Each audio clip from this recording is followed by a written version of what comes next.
नमस्कार। तो हम आए फिलहाल अमरावती मतदार संघ में हमारे साथ जो बच्चू भाऊ कड़ू ने जो उम्मीदवार दिए हैं डॉक्टर अबरार सर। सर क्या कहना चाहेंगे पश्चिम बहुल क्षेत्र में मुस्लिम समाज के जो मतलब आपका ज्यादा से ज्यादा वोट बैंक है इस क्षेत्र में सबसे ज्यादा किस पार्टी का उम्मीदवार दिया गया है? सबसे पहले तो मैं आभारी हूँ आपका कि आपने मुझे समय दिया, इंटरव्यू लिया। दूसरा मैं आभारी हूँ श्री बच्चू भाऊ कड़ू का कि बच्चू भाऊ कड़ू ने मुझे उम्मीदवार बनाया। सभी को मेरा सलाम, मेरा नमस्कार। पश्चिम क्षेत्र के अंदर बहुत सारे उम्मीदवार खड़े हैं, लेकिन जो मैंने देखा है, जो सब देख रहे हैं, वो ये है कि पश्चिम क्षेत्र के अंदर कोई भी कैंडिडेट ऐसा नहीं है, कोई भी उम्मीदवार ऐसा नहीं है जिसके पास किसी बड़ी पार्टी का टिकट है। मेरी उम्मीदवारी जो है, मेरे पास जो टिकट है वो बच्चू भाऊ कड़ू की पार्टी है, प्रहार जनशक्ति पार्टी है। इस पार्टी का नेटवर्क अभी आधे महाराष्ट्र के अंदर है। इतनी बड़ी टिकट के साथ कोई भी उम्मीदवार खड़ा नहीं है। और पश्चिम क्षेत्र के जो उम्मीदवार है, उनके पास सिर्फ पश्चिम क्षेत्र के वोट है, उनके पास सिर्फ मुस्लिम बहुल एरिया के वोट है।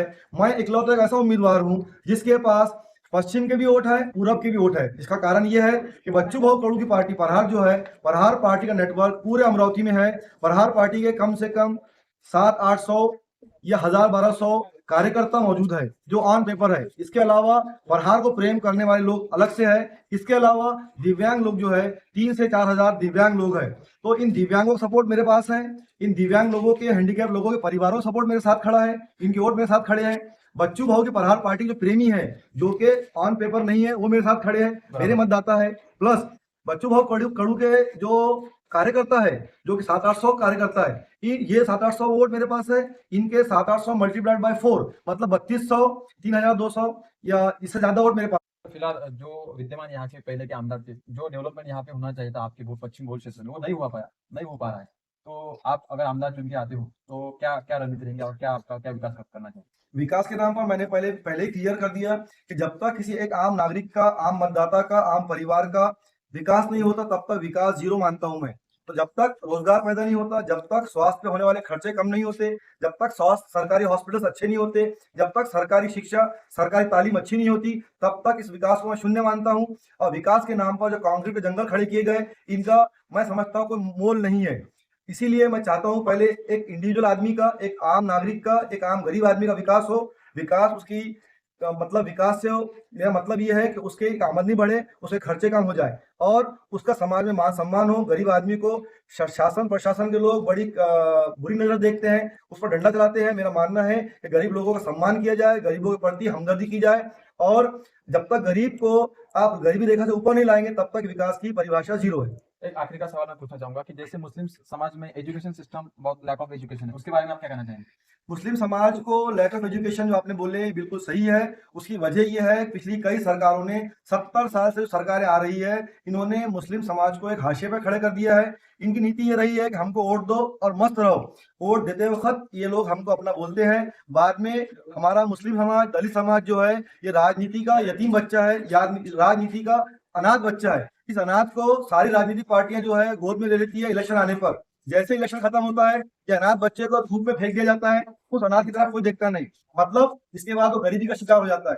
और गरीब आदमी कभी भी शिक्षा पूरी नहीं कर पाता, क्योंकि हर गरीब का और हर इंसान की जो प्राइमरी नीड है, जो पहली नीड है, वो है पेट भर खाना खाना। मतलब कि 2 टाइम की रोटी। अगर रोटी खाने के बाद उसके पास पैसे बचते हैं तो शिक्षा की तरफ ध्यान जाता है। लेकिन पिछली कई सरकारों ने मुसलमानों के साथ और दलित समाज के साथ बड़ा अन्याय किया है। इन लोगों को इतना मजबूर कर दिया कि अच्छी शिक्षा प्राप्त ही न कर सके, क्योंकि इन लोगों ने रोजगार बराबर दिए नहीं, इनको हर तरह से हाशिए पर ढकेल दिया। सारा का सारा जिम्मा जो है वो किसी भी अशिक्षित और अनपढ़ लोगों के जिम्मे नहीं है।